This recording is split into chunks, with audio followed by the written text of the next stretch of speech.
নমস্কাৰ everyone job update north ইষ্টত সকলোকে পুনৰবাৰ স্বাগতম জনাইছোঁ সকলো ভিউৱাৰ্ছৰ কাৰণে এটা ভাল খবৰ লৈ আহিলোঁ institute of banking personnel selection IBPSৰ ফালৰ পৰা ক্লাৰ্কৰ ভেকেঞ্চি মুকলি হৈছে টোটেল নম্বৰ অফ ভেকেঞ্চি আছে 6035টা এই ভেকেঞ্চিবোৰৰ ওপৰতে অসমৰ সকলো ল'ৰা ছোৱালীয়ে নিজৰ অৰ্হতা অনুযায়ী অনলাইন এপ্লাই কৰিব পাৰিব তো এই ভেকেঞ্চিবোৰৰ ওপৰতে আপোনালোকে কেতিয়াৰ পৰা অনলাইন এপ্লাই কৰিব আৰু ইয়াৰ কাৰণে কি এলিজিবিলিটি ক্ৰাইটেৰিয়া ৰখা হৈছে আপোনালোকৰ বয়স কিমান লাগিব সকলোবোৰ কথা ভিডিঅ'টোত জনাই দিবলৈ চেষ্টা কৰিম তো ভিডিঅ'টো আপোনালোকে সম্পূৰ্ণকৈ চাব তাৰে আশাত ভিডিঅ'টো আৰম্ভ কৰোঁ ফ্ৰেণ্ডছ আপোনালোকে চাব পাৰিব যে institute of banking personnel selection IBPS ইয়াৰ যিটো লাষ্ট ডেট দিয়া হৈছে 21 জুলাই 2022 তো জুলাই 21 তাৰিখলৈকে আপোনালোকে এপ্লাই কৰিব পাৰিব ঠিক আছে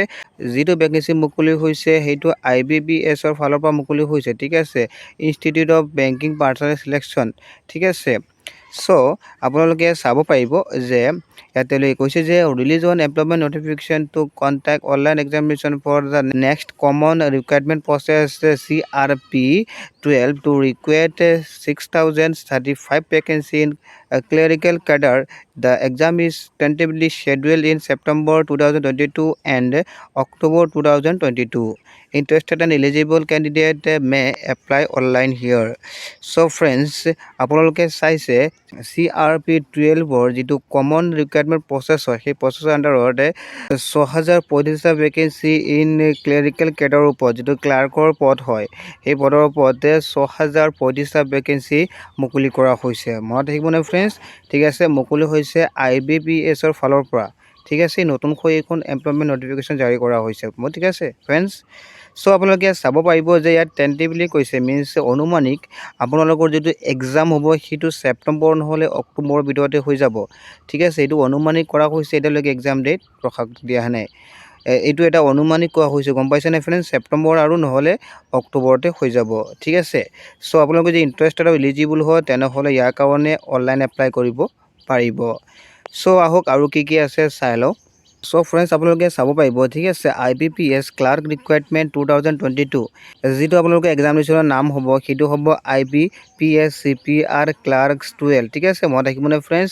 আৰু আপোনালোকৰ যিটো পোষ্টৰ নাম হ'ব সেইটো হৈছে ক্লাৰ্ক যিটো কেৰাণী বুলি কয় অসমীয়াতে ঠিক আছে টোটেল নম্বৰ ভেকেঞ্চি আছে গোটেই ভাৰতবৰ্ষতে হয় ঠিক আছেনে 6035টা গোটেই ভাৰতবৰ্ষ মিলাই পেলাইহে ভেকেঞ্চিবোৰ আছে আমাৰ অসমৰ কাৰণে কিমান আছে আমি চাই ল'ম সো আপোনালোকে চাব পাৰিব ষ্টেট ৱাইজ ভেকেঞ্চিবোৰ কি কৰি দিয়া হৈছে ভাগ কৰি দিয়া হৈছে সো আপোনালোকে চাব যে আমাৰ অসমৰ কাৰণে মাত্ৰ 157টা ভেকেঞ্চি আছে 157 মনত থাকিব ফ্ৰেণ্ডছ 157টা ভেকেঞ্চি আছে ক্লাৰ্কৰ ঠিক আছে সো ফ্ৰেণ্ডছ আপোনালোকে চাব পাৰিব অনলি ফৰ অসমৰ কাৰণে হয় ঠিক আছে IBPS clerk vacancy in Assam ঠিক আছে অসমৰ ওপৰতে হয় টোটেল নম্বৰ ভেকেঞ্চি কিমানটা আছে আপোনালোকক আগতে কৈছোঁ যে 157টা ভেকেঞ্চি আছে ঠিক আছে ইয়াত বেংক ৱাইজ ভেকেঞ্চিবোৰ ভাগ কৰি দিয়া হৈছে ঠিক আছে নে ফ্ৰেণ্ডছ আপোনালোকে চাব যে ষ্টেট বেংক অফ ইণ্ডিয়াত দুটা পোষ্ট আছে কানাডা বেংকত দুটা পোষ্ট আছে আৰু চেণ্ট্ৰেল বেংক অফ ইণ্ডিয়া এইটোত 97টা পোষ্ট আছে পাঞ্জাব এণ্ড সিন্ধ বেংকত দুটা পোষ্ট আছে ইকো বেংকত 20টা আছে আৰু ইউনিয়ন বেংক অফ ইণ্ডিয়াত 8টা পোষ্ট আছে টোটেল পোষ্ট কিমানটা আছে 157টা পোষ্ট আছে ঠিক আছে ফ্ৰেণ্ডছ এইটা ইমানটা পোষ্ট আছে গোটেই অসমত ঠিক আছে সকলোৰ বেংকৰ মিলাই পেলাইহে ইমানটা পোষ্ট আছে মনত থাকিব ফ্ৰেণ্ডছ তাৰপিছত আমি চাই লওঁ eligibility criteria of IBPS clerk recruitment এই পোষ্টবোৰৰ কাৰণে এলিজিবিলিটি ক্ৰাইটেৰিয়া কি ৰাখা হৈছে আমি চাই লওঁ ইয়াত আপোনালোকৰ বয়স কিমান লাগিব ঠিক আছে বয়স ইয়াত কি লৈ কৈছে যে candidate age should be between 20 years to 28 years as on 1st July 2022 candidate should be born between 2nd July 1994 to 1st July 2002 both dates inclusive তো ফ্ৰেণ্ডছ আপোনালোকৰ বয়স কিমান লাগিব গম পাই গৈছে 20ৰ পৰা 28লৈকে আপোনালোকে এপ্লাই কৰিব পাৰিব একো অসুবিধা নাই তাৰপিছত আপোনালোকে এজ ৰিলেক্সেশ্যন পাব ঠিক আছে আপোনালোকে এজ ৰিলেক্সেশ্যন পাব সো আপোনালোকে যদি SC ST বিলং কৰে 5 ইয়াৰ্ছৰ ৰিলেক্সেশ্যন পাব যদি আপোনালোকে other backward classes non creamy layer যদি হয় তেনেহ'লে 3 বছৰৰ কি পাব ৰিলেক্সেশ্যন পাব তাৰপিছত আপোনালোকৰ পাৰ্চন উইথ ডিজেবিলিটি যিবোৰ PWD কেটেগৰী হয় বিকলাংগ হয় তেওঁলোকে 10 ইয়াৰ্ছৰ ৰিলেক্সেশ্যন পাব ঠিক আছে তো ইয়াৰ কাৰণে আপোনালোকৰ কোৱালিফিকেশ্যন কিমান দেখা হৈছে চাই লওক আপোনালোকে যদি যিকোনো ষ্ট্ৰীমৰ পৰা গ্ৰেজুৱেশ্যন কমপ্লিট কৰিছে তেনেহ'লে ইয়াৰ কাৰণে এপ্লাই কৰিব পাৰিব একো অসুবিধা নাই ঠিক আছে নে ফ্ৰেণ্ডছ সো কি লাগিব এপ্লাই কৰাৰ সময়তে এটা ভ্যালিড মাৰ্কশিটবোৰ লাগিব আপোনালোকৰ যিমানবোৰ সেমিষ্টাৰ মাৰ্কশিট আছে মাৰ্কশিটবোৰ লাগিব ডিগ্ৰী সাৰ্টিফিকেট লাগিব ঠিক আছে আৰু এতিয়ালৈ কৈছে যে she is a graduate on the day যদি ল'ৰা হওক বা ছোৱালী হওক ঠিক আছে যিটো ডেটত তেওঁলোকে পাছ কৰিছে সেইটো ডেটৰহে মাৰ্কশিট আৰু ডিগ্ৰী সাৰ্টিফিকেটখন লাগিব ঠিক আছে মই থাকিব মানে ফ্ৰেণ্ডছ তাৰপিছত আপোনালোকক কি লাগিব চাই লওক কম্পিউটাৰ লিটাৰেঞ্চি ফ্ৰেণ্ডছ আপোনালোকৰ কম্পিউটাৰৰ ওপৰত নলেজ থাকিব লাগিব ঠিক আছে নে কম্পিউটাৰৰ ওপৰত আপোনালোকৰ নলেজ থাকিব লাগিব ঠিক আছে কম্পিউটাৰৰ ওপৰত কি নলেজ লাগিব আপোনালোকে চাই লওক operating and working knowledge in computer system is mandatory ঠিক আছে আপোনালোকে কম্পিউটাৰবোৰ অপাৰেট কৰিব জানিব লাগিব কম্পিউটাৰৰ কাম জানিব লাগিব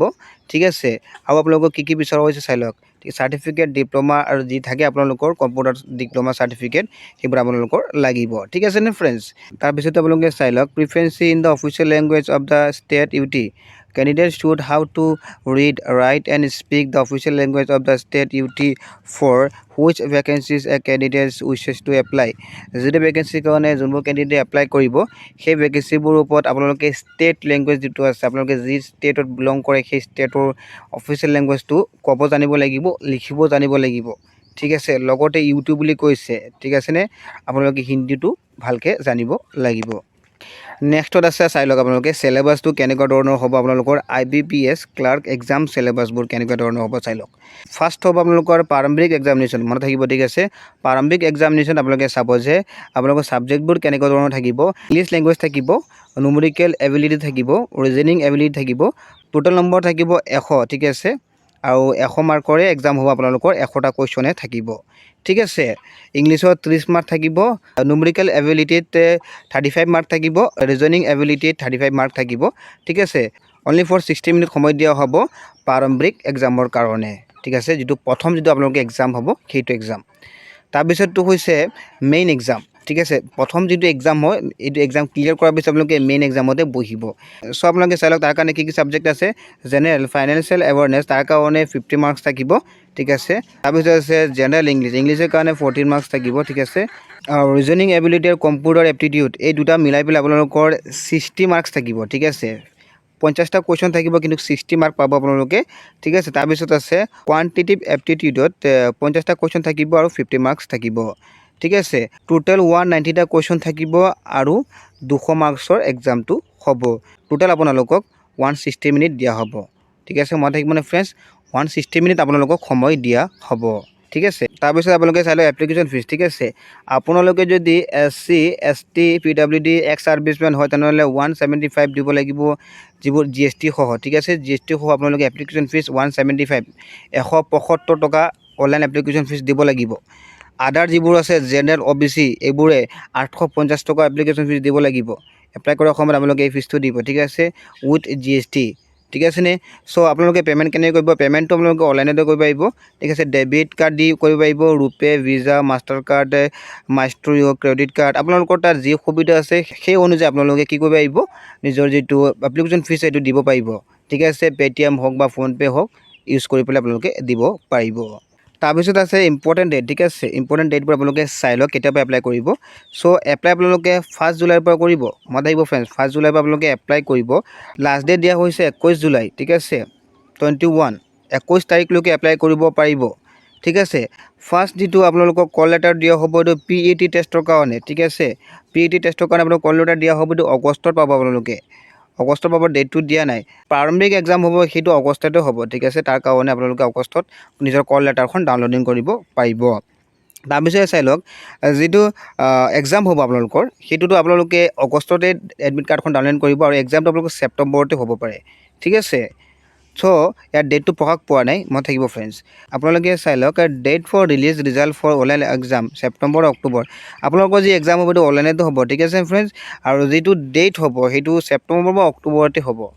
ঠিক আছে মই থাকিব ফ্ৰেণ্ডছ সো আপোনালোকে চাই লওক যেটো মেইন এক্সাম হ'ব আপোনালোকে প্ৰাৰম্ভিক এক্সাম দিয়াৰ পিছত মেইন এক্সামৰ কাৰণে আপোনালোকে কল লেটাৰখন ডাউনলোড কৰিব ছেপ্টেম্বৰ নহলে অক্টোবৰতে ডাউনলোড কৰি ল'ব পাৰিব ঠিক আছে ইয়াতে লোকেট মেনশ্যন কৰি দিছে ডেটটো প্ৰকাশ পৰা নাই টেন্টেটিভ হয় ঠিক আছে অনুমানিক কৰা হৈছে, ঠিক আছে। এতিয়ালৈকে ডেটটো প্ৰকাশ পোৱা নাই। ছেপ্টেম্বৰ নহ'লে অক্টোবৰত আপোনালোকে নিজৰ এডমিট কাৰ্ডখন ডাউনলোডিং কৰিব পাৰিব মেইন এক্সামৰ কাৰণে। তাৰপিছত ডেটটো এতিয়ালৈকে প্ৰকাশ পোৱা নাই, ডেটটো হৈ যাব পাৰে অক্টোবৰত। যদি এক্সাম হ'ব মেইন এক্সাম এইটো অক্টোবৰতে হ'ব আপোনালোকৰ, ঠিক আছে। তাৰপিছত চাই লওক date for provisional allotment list April. যিটো প্ৰভিজনেল এলটমেণ্ট লিষ্ট হয় সেইটো 2023 ওলাব, তেওঁলোকে ইয়াত মেনশ্যন কৰি দিছে। চ' ভিডিঅ'টো ইমানলৈকে আছিলে। যদি ভিডিঅ'টো ভাল লাগে লাইক কমেণ্ট আৰু ছাবস্ক্ৰাইব কৰিব নাপাহৰিব আৰু নিজৰ ফ্ৰেণ্ডছবোৰৰ লগত ভিডিঅ'টো শ্বেয়াৰ কৰি দিব।